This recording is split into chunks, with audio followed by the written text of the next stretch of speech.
Assalamualaikum warahmatullahi ta'ala wabarakatuh. Selamat sore Kang. Maaf Kang, saya mau tanya. Ada satu ayat yang menerangkan tentang insan itu rahasiaku dan aku itu rahasia insan sendiri. Gimana itu Kang? Monggo Kang dijelaskan Kang. Terima kasih. Assalamualaikum warahmatullahi ta'ala wabarakatuh. Assalamualaikum warahmatullahi wabarakatuh. Bismillahirrahmanirrahim. Ashhadu an la ilaha illallah wa ashhadu anna Muhammadur Rasulullah. Allahumma salli ala Sayyidina Muhammad wa ala ali Sayyidina Muhammad. Rabbi shrah li sadri wa yassir li amri wahlul 'uqdatam min lisani yafqahu qawli. Amin. Bismillahirrahmanirrahim. Alhamdulillahi rabbil alamin. Pertanyaan Kang Uhwan dari Gresik. Mohon maaf baru kami balas malam ini. Bismillahirrahmanirrahim. Al-insanu sirri wa ana sirruhu wa sirri sifati wa sifati li ghairihi. Artinya, insan itu rahasiaku dan aku rahasia insan. Rahasia itu sifatku. Sifatku tiada lain adalah aku.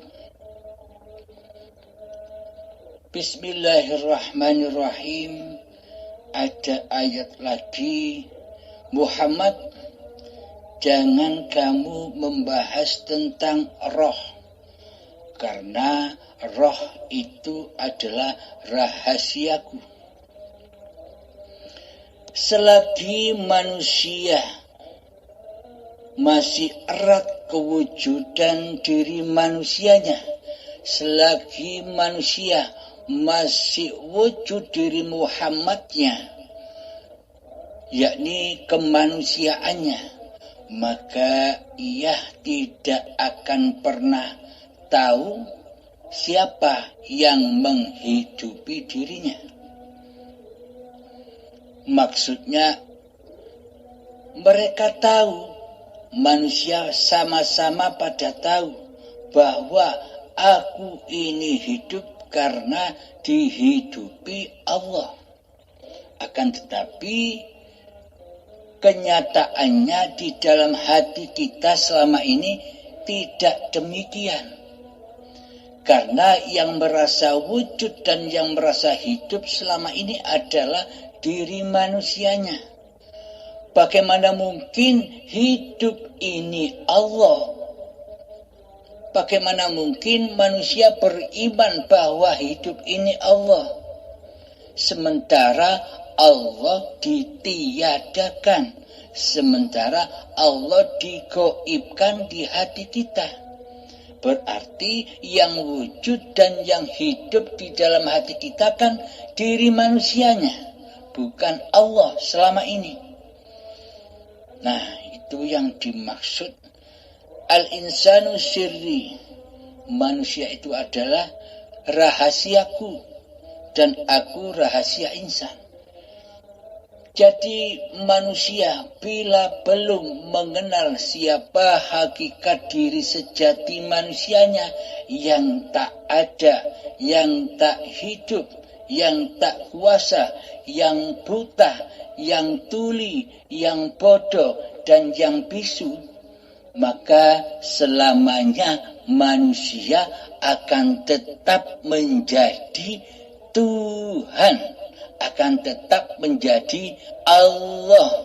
Tapi anehnya manusia tidak merasa, tidak sadar bahwa dirinya selama ini berkedudukan sebagai Allah. Padahal semua sifat-sifat itu kan sifatnya Allah. Sementara yang mempunyai sifat wujud, hidup dan sebagainya kita tiadakan, kita goibkan keberadaannya selama ini. Nah, berarti yang ngaku jadi Allah kan kita selama ini, tapi kita tidak sadar. Inilah rahasia Allah. Maka kata Allah, ada sebagian manusia yang ditunjuki oleh Allah kepada jalan yang benar, dan ada pula manusia yang disesatkan oleh Allah. Rahasia lagi pada ayat ini. Bismillahirrahmanirrahim. Wa nahnu aqrabu ilaihi min hablil warid. Dan aku dan kami lebih dekat kepadamu daripada urat nadimu, daripada urat lehermu. Apa maknanya? Allah memang lebih dekat kepada kita semua daripada kita sendiri. Selagi urat leher, selagi urat nadi itu belum terputus, maka kita semua takkan bisa bertemu dengan yang lebih dekat dengan diri kita daripada kita sendiri. Maka dari itu, bila wujud dan hidup ini masih diakui sebagai wujud dan hidup manusianya, maka selamanya manusia akan buta kepada yang lebih dekat kepadanya, yakni Allah. Bila mata hati kita buta, meskipun dibungkus dengan amal ibadah yang sedemikian banyaknya, meskipun dibungkus dengan sholat, meskipun dibungkus dengan ibadah, meskipun dibungkus dengan puasa, akan tetapi selamanya seluruh sholat, ibadah dan puasa itu hanya untuk diri manusianya sendiri.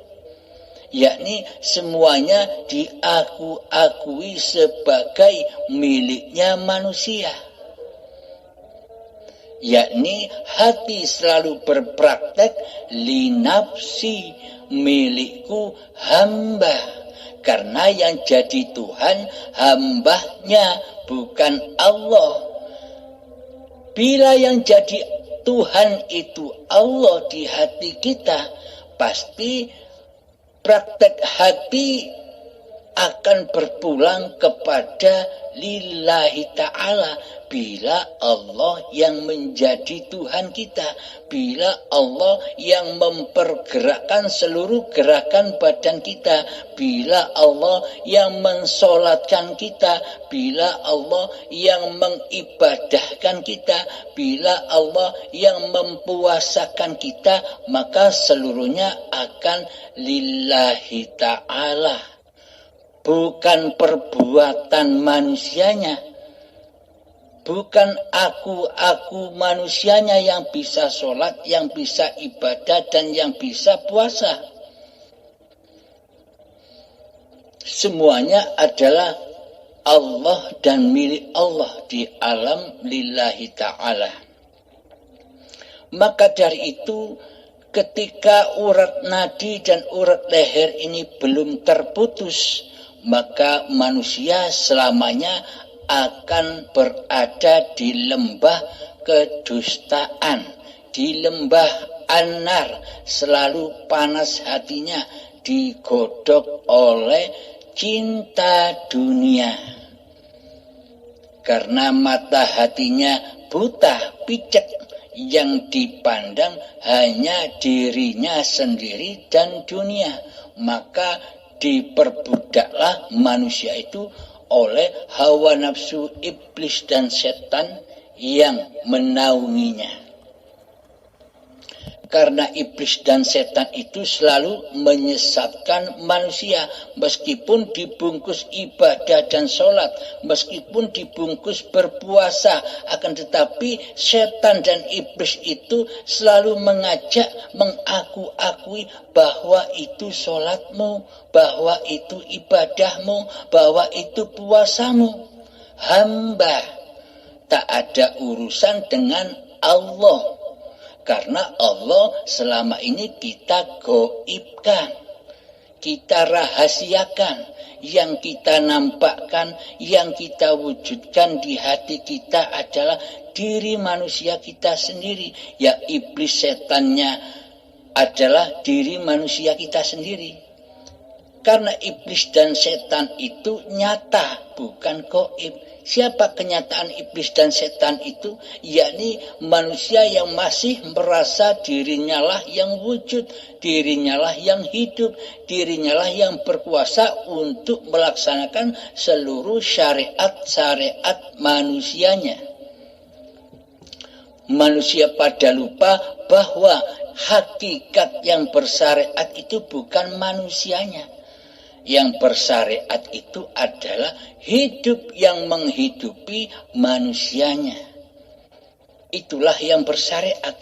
Maka dari itu Kanjeng Nabi Muhammad dan Allah menuntun kita semua, seluruh manusia, agar kita kembali ke alam lillahi ta'ala di seluruh setiap ibadah dan sholat kita, yakni pada niat. Innamal a'malu binniyah. Segala sesuatu amal itu tergantung niatnya. Di dalam hatinya itu prakteknya linafsi atau lillahi ta'ala. Maka diri kita masing-masinglah yang paling paham akan itu. Hati kita sendirilah yang paling paham menghisap untuk itu. Hati kita sendirilah yang bisa mengecek semua itu. Dicek hati kita ini masih wujud manusianya ataukah sudah wujud Allahnya yang mentuhani badan-badan ini, yang mentuhani seluruh peribadatan dan sholat ini, yang mentuhani puasa ini. Selama yang mentuhani masih diri manusianya, inilah kekufuran, inilah kedustaan, inilah persekutuan. Hamba mensekutukan Allah dengan diri manusianya. Karena selama ini hamba masih berkedudukan, berposisi sebagai Allah di hatinya. Karena Allahnya gaib, maka yang jadi Allah adalah diri manusianya sendiri dengan sifat-sifat Tuhannya. Inilah manusia-manusia yang tidak tahu diri. Kepada diri manusianya saja tidak mengenal, tidak makrifat, apalagi kepada diri Tuhannya, apalagi bermakrifat kepada Tuhannya. Kepada diri manusianya sendiri saja tidak bermakrifat, apalagi bermakrifat kepada Allah. Jalan untuk bermakrifat, jalan untuk mengenal Allah itu adalah mengenal makrifat kepada diri manusianya. Maka dari itu, putuslah urat nadi dan urat leher itu. Maksudnya, putuskanlah, persembahkan kembali, abdikan kembali bahwa wujud dan hidup ini adalah Allah. Dohir batinnya Allah. Ketika urat nadi dan urat leher sudah terputus, ketika manusia sudah makrifat kepada diri kemanusiaannya, bahwa diri manusianya itu adalah bersifat di dalam sifat muhalnya Allah. Adam, manusia tidak ada. Al-maut, manusia itu mati. Itulah sifat sejati diri manusianya. Bila manusia sudah menyadari, bila manusianya sudah memakrifati hakikat diri manusianya, maka kenalah manusia dengan Tuhannya. Oh, berarti selama ini yang wujud hanya Allah. Oh, berarti selama ini yang hidup hanya Allah. Inilah manusia yang sudah makrifat kepada diri dan Tuhannya.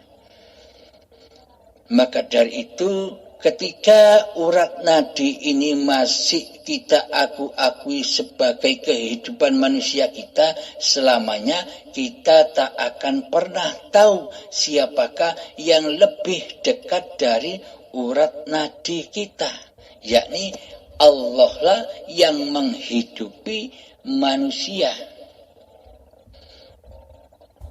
Contoh lagi, Wallahu khalaqakum wa ma ta'malun. Allah lah pencipta diri manusiamu, dan Allah lah pencipta apa-apa yang kamu perbuat. Selama ini manusia merasa dirinya yang berkuasa atas seluruh perbuatan badaniahnya. Inilah syariatun nas. Ketika manusia merasa bisa beribadah, inilah syariatun nas.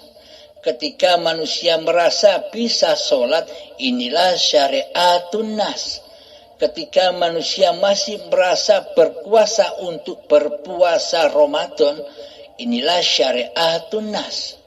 Karena yang mentuhani atas seluruh syariat-syariat badannya masih dikuasai oleh kehidupan manusianya. Inilah semua amal inilah yang dikatakan oleh Allah amal yang fana, amal yang hancur lebur. Karena apa? Karena kiblatnya amal ini adalah kepada kewujudan diri manusianya lah yang merasa beramal. Yakni hati masih berpraktek linafsi, amalku hamba. Padahal di dalam sholat 5 waktu kita sering diingatkan oleh Allah. Selain dari niatan ibadah, yakni lillahi ta'ala, di sholat 5 waktu kita sering diingatkan, Inna sholati wa nusuki wa mahyaya wa mamati lillahi rabbil alamin. Sesungguhnya sholatku, sesungguhnya ibadah-ibadahku, dan sesungguhnya hidup dan matiku adalah milik Allah, bukan milik manusianya. Bila kita masih merasa memiliki kehidupan ini, bila kita masih merasa menguasai, memiliki sholat-sholat yang kita kerjakan, bila kita merasa sebagai pemilik ibadah dan puasa yang kita kerjakan, inilah yang dimaksud amal yang fana. Amal yang hancur terbakar di dalam hawa nafsu manusia itu sendiri, yakni teraku-akui oleh hambanya yang bisa mengerjakan semua itu. Karena selama ini manusia mensekutukan Allah dengan dirinya di hatinya. Dikira yang hidup itu manusianya, Allah itu mati. Dikira yang wujud itu manusianya, Allah gaib. Seluruh posisi Allah sudah diambil oleh manusianya selama ini. Inilah yang dimaksud manusia belum menyadari bahwa selama ini manusianya lah yang berposisi sebagai Allah di hatinya. Semua itu terjadi karena manusia belum bermakrifat kepada hakikat diri sejati manusianya. Tidak tahu dirinya sendiri. Maka dari itu al-insanu syirri, rahasia, wa anasiruhu, yang menjadi rahasia manusia adalah ya Allah itu sendiri. Ketika urat nadi sudah putus, maka dari itu syarat utama, syarat yang tidak bisa ditinggalkan untuk berjumpa Allah itu adalah lewat pintu kematian. Orang-orang yang sudah mati itulah yang sudah berjumpa dengan Tuhannya. Jika manusia kita masih erat kewujudan diri manusianya, jika manusia kita masih merasa hidup ini hidup manusianya, berarti manusia itu masih menjadi raja di bumi ini. Di bumi ini kita didatangkan oleh Allah sebagai khalifah, sebagai wakil, bukan sebagai ketua.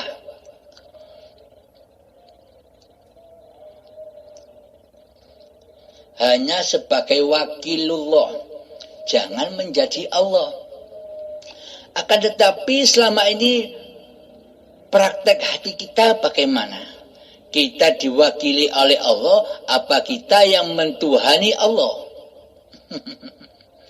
Coba kita hayati, coba kita tafakuri. Manusia itu diperintah hanya sebagai wakil, yang mana wakil itu tunduk patuh kepada perintah ketuanya. Akan tetapi kebalikannya, manusianya menjadi ketua dan Allah disuruh menjadi wakil, malah Allah digoibkan di hati kita selama ini. Betul tidak? Nah, marilah kita sadari, marilah kita makrifati diri manusia ini. Yang sejatinya diri manusia ini hakikatnya tiada, hakikatnya goib. Yang wujud dan yang nyata itu, yang hidup itu ya Allah sendiri dengan sifat-sifatnya. Al-insanu sirri wa ana sirruhu wa sirri sifati wa sifati li ghairi. Insan itu rahasiaku dan aku rahasia insan. Rahasia itu sifatku, sifatku tiada lain adalah aku. Ketika di dalam hati kita yang muncul, yang wujud, yang hidup masih aku hambanya, aku manusianya, inilah aku yang fana, aku yang hancur, aku yang dusta. Karena tanpa Allah, karena tanpa hidup, apakah ada aku? Adanya kata aku itu kan karena adanya hidup yang menghidupi badan ini. Selama ini kita buta akan akunya Allah. Kita selama ini berkiblat kepada aku diri manusianya. Ketika aku diri manusianya masih wujud dan hidup di hati ini, maka seluruh apapun yang dilakukan, meskipun terbungkus dengan amal-amal ibadah, selagi aku manusianya yang melakukannya, inilah alam fana, inilah alam dunia. Bagaimana agar akunya Allah nyata di hati kita? Maka matikanlah diri kita. Itu syaratnya bila ingin bertemu dengan hayatullah. Maka lengserkan dulu kehidupan diri manusia kita. Kembalilah lagi, tahu diri lagi bahwa manusia itu tidak punya sifat hidup. Yang punya sifat hidup adalah hidup yang menghidupi manusia. Bila manusia punya sifat hidup, maka manusia tak akan pernah mati.